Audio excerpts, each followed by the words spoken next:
Thank you very much. I'm really glad that not all of you ran away after coffee break, because I do try to challenge you a bit regarding what is our position in global change. And I first would ask you a simple question, that how many of you are engaged in political advocacy in Finland? Quite a lot. And on EU level, maybe through Kepa, Concord? Okay. But how many are you engaged in political advocacy in your partner countries? Okay, thank you. And who do you believe that you're also engaged in building a civil society in your partner countries? Great. We'll come back to that slide later on, but that was just to maybe set our minds that where do we act as political animals? So very briefly, our glorious past has, let's be honest, failed us. As we heard since the first presentation today, inequality is increasing.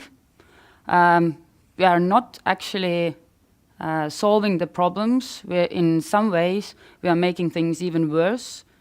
Climate or use of resources, as an example. So in our fight with poverty and for the better world, we are very going to very small goals and not having a very holistic approach, meaning we tackle one problem at a time, and also it's more about symptoms that we are trying to solve, but not the real root causes, what are creating inequality or poverty or lack of access to education or healthcare. And of course, well, we all know that we are the project people, so 3 years projects, and then we need to figure out something new and innovative and try to start saving the world from all new perspectives. And also, as Tani mentioned, we a bit still have this donor recipient north-south developing dichotomy. But it's also good to remind that there are two sets of values. There is so-called our values, the development sector values, responsibility, solidarity, cooperation, all those good, nice things. And then when we look at the society, or even the European Commission development cooperation sector, then we come to totally different values of progress, growth. Also, again, those short-term goals. And those who are stronger will survive, social Darwinism. So making the link between those is not very tricky. And I think often our everyday lives live in this real society with those aims, whereas the values of our work and what we kind of try to impose on our partners is those nice and soft values. On that, I would like to ask you, what do you think, what percentage you think your salary should decrease next year? Have you ever thought about that your salary should decrease? Okay, few not very sure hands raising. Thank you. So I think it's exactly that. What is the reality and what is the brilliant vision we are living in? Also, I would like to raise the issue of the language. And I think this division also has come out from previous speakers, that when we talk about poverty and how we are nowadays measuring it, it's mostly about money. So money will solve all the problems. The truth, of course, is that our free market systems are generating more and more money, of course, but it doesn't trickle down to the poor as it was meant to be, well, or thought about by some brilliant economic brain, probably. Whoever come to that idea, anyway, we see it doesn't work. So I'm really happy that this day here is more focusing on inequality, and also from the new member states where the poverty is of course issue, like in Bulgaria. They are not in their everyday work focusing so much on poverty when talking about development issues. They are much more talking about lack of access to education, health, even infrastructure, to go to capital to, I don't know, create a company or apply for a visa. So if you don't have a road, how should you get there? So I think it's good for us to also change the way we speak, because it often helps the way we actually act and behave. And also what I would link with this inequality, or getting rid of it, is the well-being. Because the eradication of poverty creates people who are a bit richer than before. Whereas elimination of inequality probably creates well-being. Well, not probably. I'm pretty sure it does.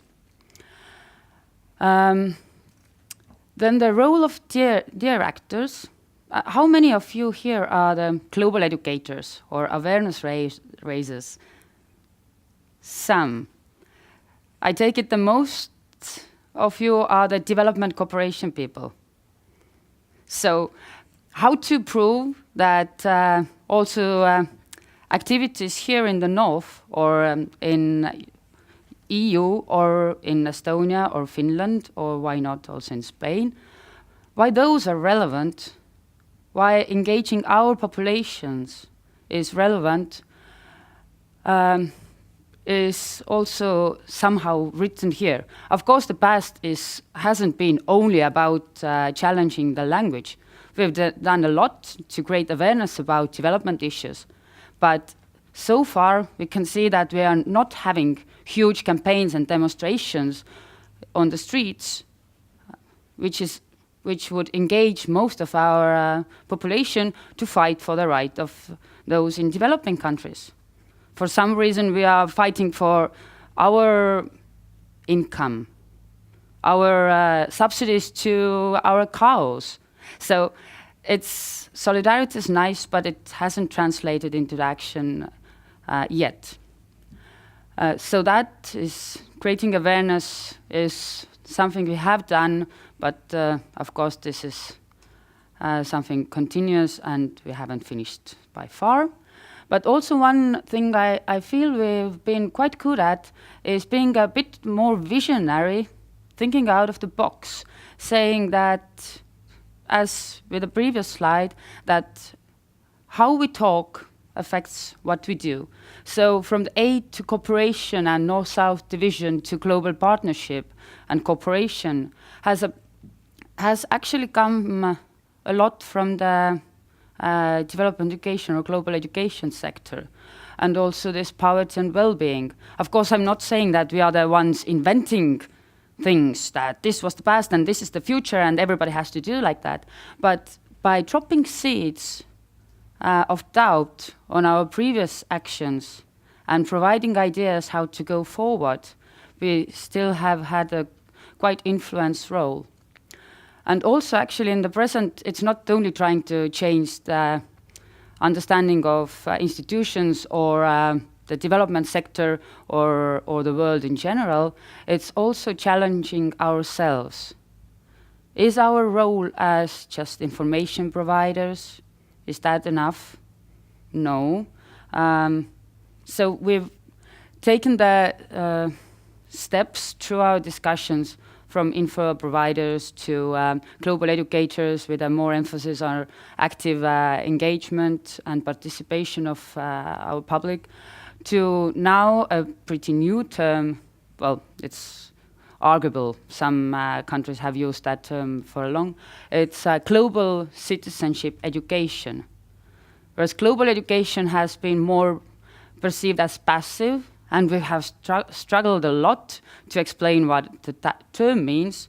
So from 5 our training, we 1 hour spent on saying, well, we have great values and global education means blah, blah, blah, blah, blah, blah, blah. Okay, but now when we talk about global citizenship education, that has much more active approach. And also we've seen people not from development sector understanding it much better, because it's also something that relates not only to the global perspective, but also with linking with the local. And the future, well, one role I see for activities here in European Union, but of course not only ones, is translating the Sustainable Development Goals into practice. Because if we believe that the new goals are universal, so applying to the whole world, meaning also us, so not anymore like, let's give money and somebody somewhere has to change or develop, but that we here have to develop ourselves and to create the change, then I think that's also a very important role for the DARE community. And don't worry, there will be a bright future, of course, with the new Sustainable Development Goals, absolutely. Also the great transition that also Danny mentioned in his speech, and also, as said, the global citizenship education, and I come back to all of those briefly in a moment. And what I don't see the bright future for is probably the development cooperation. So now is the place you either kill me or you can go out, or bear with me because there might still be a solution so I can go home alive. Sustainable Development Goals. We all know that there is the process. Probably most of you have been engaged in it somehow. So I'm not going through that all again. But how to sell that idea to people who have not been in our sector, who have probably never heard about MDGs nor about the future framework. Imagine that Earth is a spaceship. We've traveled hundreds of thousands of years, and we still have 75,300 years to go from one place where everything was perfect. It could have been the paradise or Eden Gardens, but it could have been whatever else. And we still have a lot to go to our new destination, somewhere out there, together with the truth, of course. And we have stuck our fantastic spaceship with supplies that should last from the start until the end. We have enough water, fuel, food, and all the other resources we need to survive on that trip. But what is happening now is that we have a few captains or colonels in the ship who think that they are on the power position, and they want to remain there because power is good. Power is really good.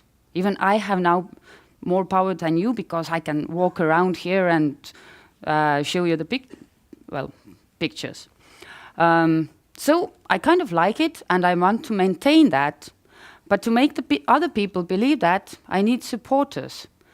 But those supporters are saying, yeah, but come on, we got so little bread today, or we actually want to drink more rum every day than we have done in the past. So we are willing to support you if you are raising our quotes of rum, bread, and nice clothes on behalf of the other people who are traveling with us. Come on, you're on the power, you can do that. So this is exactly what is happening now. And on the short term, of course it's fun. Guy has the power, some people are happy, others might complain, but still, come on, you can't jump out of the spaceship. There's nowhere to go. But if we would think that this is not the best solution, then we probably come up with good ideas how to stop that from happening or to reverse it. And of course, civil society, who often is believed to work in the interest of others, not ourselves, is probably the key to that. And Tani and also the previous speakers, of course, spoke a lot about what are the different options, how to engage and how to improve the current systems. Global citizenship education, it's very possible that that will be one part of the Sustainable Development Goals, either as a goal in itself or part of the education goal, but trying to bring together not only access to basic education or access to lifelong learning, but also being kind of umbrella or cosmic shield to all those smaller education niches, like global education, education for sustainable development, intercultural education, human rights education, peace education, so on, so on. Well, I've heard a lot of time that education for sustainable development thinks they are the umbrella, and I've heard even more times that global education thinks that it's an umbrella. So let's say they can all still be kind of umbrellas, but let's have a cosmic shield that really can connect them all. Because the methods are the same, the values are the same, so it's more a branding exercise, actually, to say my term is better than your term. As I said before, global citizenship education exactly creates more active participation. Also, it should be universal, so not thinking that this is something we should start implementing here in Finland or Portugal, but it should be something happening everywhere, because this is the key, to have a strong civil society, to have strong citizens who are taking their institutions, their governments, and also the economic elite, they are making them accountable. And exactly, it links together global and local realities. Then also mentioned today a few times is the great transition, or also named as systemic change. So are we actually supporting the transition into a better future and more just world? In some ways, I think we all believe that, yes, we do. On the other hand, we are very stuck into the frameworks that have been set decades ago. We still are dependent in our funding from the EC or our national governments. We still, when we are asked to contribute our input to the policies and frameworks, we try to improve the frameworks and the institution within. So, okay, now you're not perfect, but if you lift your face from here and, I don't know, cut your nails here, then you look nicer. Well, that might not be the right solution. So great transition really questions that should we nowadays work within the system, in the framework set by the institutions, by the governments, by the UN, or should we challenge them and provide something new, something better? Well, of course, it's a big challenge to say, well, let's get rid of every institution and framework we know until now and create a new one without having a clear understanding how it should look like. But at least we can start taking some steps towards that. And also what is maybe a background of the great transition, it is blaming nowadays practitioners a lot that they are focusing on one hand very singular issues, and also that we are continuously enforcing some of the not so good paradigms, like, as I said previously, growth, progress. How much can we grow? that there is only one Earth. And yes, there were some speakers who thought, of course, we can grow forever. Why not? But I can't really agree with that. Also, probably nationalism is a bit outdated, especially our very intercultural cultural societies nowadays. And yesterday in the development education work meeting in Kepa, it was really interesting that if we imagine how many people there are in China, and what if by the end of the century, 200 million Chinese have left their home country and spread around the world. And only a small part of them, let's say 5 million, have settled in Finland. So how do we actually cope with that kind of new changing realities also? Well, 5 million, good. We could actually fit 5 million Chinese probably also in Estonia. That would be interesting. So exactly, when we work every day, probably it's difficult to challenge the institutions and frameworks, but it doesn't mean that we have to be those lovely laboratory rats running in the wheel given to us by somebody else. We can think outside of the box. And if it sounds really, really, really like awful or frightening, then, as I said before, development cooperation might come to an end at some point. We can't forever continue being the suppliers of social services in other countries. Whereas we do have a great role, on one hand, here with our national governments, and also the girl from Oxfam, the name I forgot. Alison said that we need more global action or also national action to fight inequality. So let's imagine all the people working now in development sector, whatever is it with global education or with development cooperation projects, that they all focus for 1 year on targeting their national governments and also UN, EU, other pan-continental entities regarding subsidies, tax relief, PCD, policy coherence for development, and dealing 1 year only with that kind of things. Do you think there might be an effect on that? Again, one challenge. So exactly that, to think not that we are only service deliverers, but that we are also the advocates for change, for the more just world. And another role, which I foresee in the future for development cooperation actors, is supporters of civil society.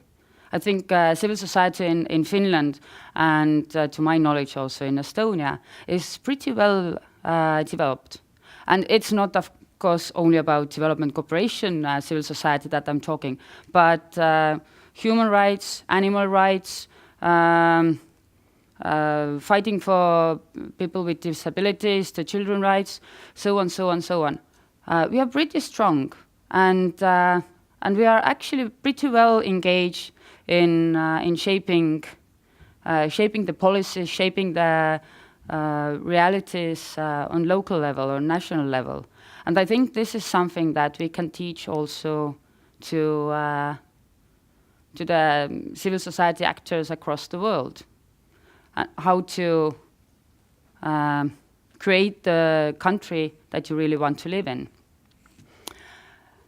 So, the future is not stark, but it's changing. I do not have any more slides, no more challenges. I probably asked all the difficult questions. Kiitos. And if you have questions, I'm most happy to answer them.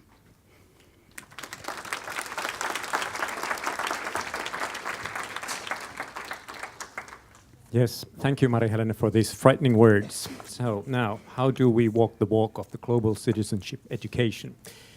Questions. We have time for a few questions. Anybody?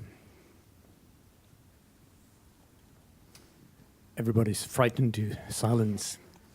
Well, very good. If we don't have any questions, thank you one more time. Thank you.